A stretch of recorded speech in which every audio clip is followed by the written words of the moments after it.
1950 sampai 1959. Demokrasi liberal di Indonesia memiliki tujuan yaitu menjamin keamanan dan ketentraman. Pada saat demokrasi liberal di Indonesia terdapat 7 kabinet. Yang pertama, Kabinet Natsir, dimulai dari tanggal 7 September 1950 sampai 21 Maret 1951. Ini didukung oleh Partai Masyumi. Program yang keberhasilannya itu pertama, membentuk DPR di seluruh Indonesia. Yang kedua, Indonesia diterima menjadi anggota PBB pada tanggal 29 September 1950 menjadi anggota yang ke-60. Dan kejatuhannya yaitu ditentang oleh partai oposisi yaitu Mosi, tidak percaya, dan Hadikusumo dari partai PNI tentang pembekuan dan pembubaran Dewan-Dewan Rakyat. Yang kedua, Kabinet Sukiman Sukwiryo, dimulai dari tanggal 26 April 1951 dan 3 April 1952, didukung oleh Partai Koalisi PNI dan Masyumi. Program yang keberhasilannya kerjasama antara Republik Indonesia dengan Amerika Serikat, yaitu USA Mutual Security ACT, di mana RI mendapat bantuan persenjataan dari Amerika Serikat. Kejatuhannya, hubungan pemerintahan sipil dengan militer kurang baik, korupsi meluas, dan ketimpangan sosial semakin melebar, di mana pemimpin hidup mewah, rakyat tetap miskin. Yang ketiga, Kabinet Ilopo, dimulai dari tanggal 3 April 1992 sampai 2 Juni 1993, didukung oleh Partai Koalisi PNI dan Masyumi. Program yang keberhasilannya, yang pertama, menyelenggarakan pemilu untuk anggota Dewan Konstituante dan DPR dan DPRD. Yang kedua, meningkatkan kemakmuran rakyat. Yang ketiga, membebaskan Irian Barat.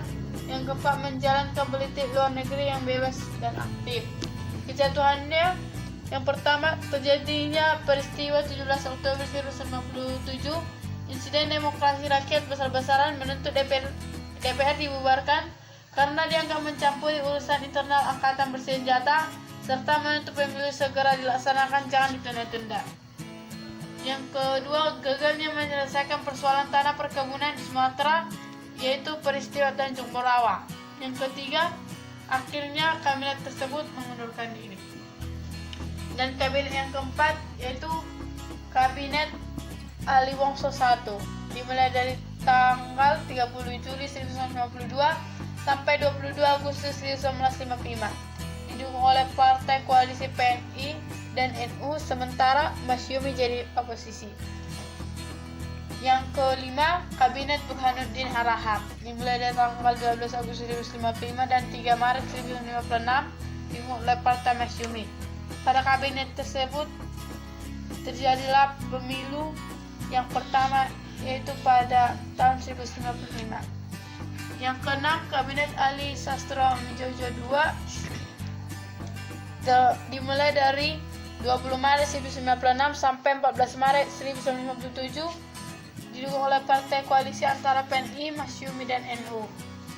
Yang ketujuh, Kabinet Juanda, yaitu mulai dari tanggal 9 April 1997 sampai 10 April 1999. Pada masa demokrasi liberal terdapat 5 partai. Yang pertama PSI, yang kedua Masyumi, yang ketiga NU, yang keempat PNI, dan yang kelima PNI.